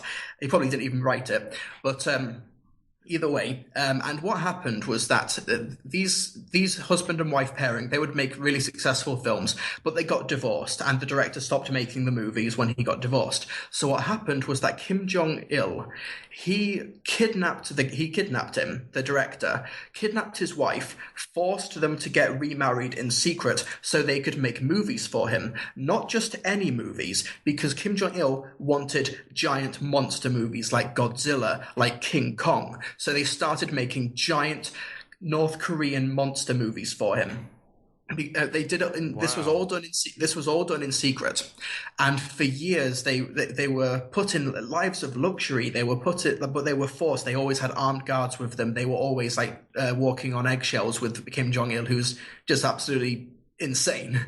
And what happened was that they made a movie called Pulgasari, which is like a Korean Godzilla, and the movie was filled with subliminal undertones, which basically made fun of Kim Jong-il's regime, made fun of his politics, made fun of everything he stood for. But Kim Jong-il didn't notice. He didn't notice all of this undercurrent. They basically made a movie kidnapping. They made a movie mocking their kidnapper, mocking their abuser. And in the late 80s, 8 years after they were first kidnapped, they went to a film festival in Vienna, and the husband and wife managed to escape. They snuck away from their armed escort, and they took salvage at the American embassy, where they were relocated covertly, hidden away in America under their protection, where they lived out their lives making more movies, including some ninja movies, the Three Ninja series. And then they died of natural causes in the early 21st century. Wow. Make that movie. I so want to see that. And everything I told you that's a true story. That's amazing. I didn't make a word of that up. Maybe I got a few details wrong out of memory, but that is basically the broad strokes of the story. And Oscars, you want more diversity? You've got a North Korean, South Korean cast about making movies, A Bridge of Spies, espionage, undercover, sneaking away at the embassy, Godzilla, monster movies, Pulgasari. You've got Interview. You've got making fun of Kim Jong-il. And you've plenty of room for comedy there too, yeah. And you've got Trumbo about making movies. So that is a true story that I would love to see made into a movie. Dude, that probably will get made into a movie someday, I'm sure. They made a biography of it last year. It's called the book is called A Kim Jong-il Production: The Extraordinary True Story of a Kidnapped Filmmaker. They made a book about it, so that means someone probably owns the license to that book. So the license is probably the rights to make that story are probably around somewhere, and I believe that I don't know if Cho Young-hee is still alive. Yeah, she's still alive. She's 89, but the Shin Sang-ok, the husband, he died in 2006. So yeah, if you could, it would get banned in North Korea, no question. Oh, yeah. But, no doubt about that. Yeah. But yeah, and if North Korea is like, no, this is terrible, we'll ban the movie. It's like, it really happened. True story. Yeah. You can't ban it for that. That's fantastic, mate. I would absolutely love to see that movie. Yeah, who would you like to have direct it, or some of the actors, or Seth Rogen to direct it? Seth Rogen, the same creative team who made The Interview. Yeah, I don't know who I'd have do it. I think the story carries itself. Yeah, it does. It'd be a good opportunity for some Asian actors to get some work, because they talk about Oscars, so what? Yeah, I mean, Asian actors have a difficult time breaking through in Hollywood, so that'd be a great opportunity for a lot of actors, yeah. Yeah, exactly. And the director of Trumbo, Jay Roach, I could see him doing it, but that's just off the top of my head because I made that recent comparison. I could probably think of better ones, but I'd love to see a Korean filmmaker do it just out of principle. It helps the Oscar narrative. Yeah, like this nationality is telling their story. Yeah, absolutely. Well, No, yeah, that probably would win some Oscars too, because they love awarding as we've said, Oscars to true stories, and they love true stories that show about struggling artists and all that sort of stuff. Yeah, movies about making movies. Yeah, movies about making movies and oppression. They love showing people triumphing over oppression. So, yeah, that'd probably win a whole bunch of Oscars. But yeah, I hope you enjoyed the history lesson, listeners of the Movie Mania podcast, because sometimes truth is stranger than fiction. Yes, indeed. Indeed. So there you have it, ladies and gentlemen. There's our Movie Mania podcast for this week. As you probably noticed, we didn't get to cover any listener questions because I forgot to ask on the Facebook page. But don't worry, Bandit, we'll make up for it next week. So, Trilbee, thank you so much for joining us. First episode. We look forward to having many more episodes together. Yeah, hopefully I did okay. Hopefully the listeners don't hate my ramblings too much. And where can the people follow you? Well, I've got my. Well, they can follow me at my home address, but that's neither here or there. Don't do that. You who've been putting poops in the letterbox. If you go on my website, it's www.trilbee.com. That's TRILBEE, where I do regular movie reviews. I've also got my YouTube channel, Trilbee Reviews, Twitter at Trilbee Reviews, and that is also the Facebook. Basically, Trilbee Reviews, you'll find me. I've also got a Patreon, which helps to pay the bills and keep the lights on while I'm not out filming in natural light, not getting Oscars. Thank you, Academy. So racist against whites. You can't do anything right. But Bandit, what about you? When you're not at home, where can people find you? People can find me on YouTube and Facebook and Twitter as Bandit Incorporated. And if you guys ever want to ask the show anything, you can find the show's pages of Movie Mania on Facebook and Twitter as well. Tweet at us anything you want, ask any questions on the Facebook page. And until then, we'll see you guys next week, our Movie Maniacs. Yeah, see you next week. Thanks, guys.